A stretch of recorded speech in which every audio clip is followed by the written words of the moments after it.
I'm very familiar with the African context. Africa is urbanizing fast. There is so much that is happening today with regards to urbanization in Africa. Cities are becoming the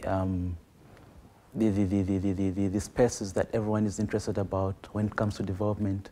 Even the development agencies are approaching the development itself with regards to cities in the different African cities. And this thing about globalization, about urbanization in Africa is that it is actually a thing that affects the youth more. It affects the youth in both in a negative sense, but also in the positive sense, in that the biggest population in Africa is youth. Most of this population is based in African cities, is based in the urban centers.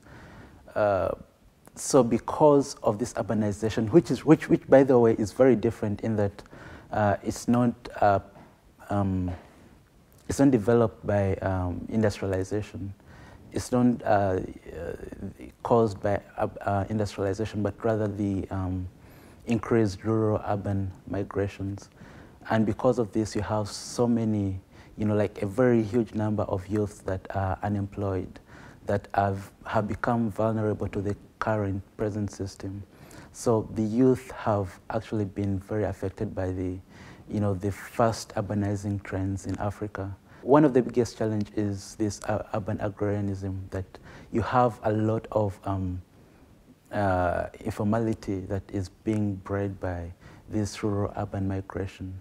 You have informality, growing as much, even more than urbanization itself is growing. So I think this is really the biggest problem right now when it comes to the youth and the rural-urban migration, but also the urbanization trend in Africa. For the urban population to survive, it needs the rural population to stay in the villages, because like I explained, urbanization in Africa and much of the global south is not driven by industrialization. It's driven by rural-urban migration. And yet for the urban population to sustain itself, for it to survive or to succeed or develop, it needs the rural population, because agriculture itself, the farming and all this, is not conducted at a commercial level. It's conducted at a family homestead, kind of level.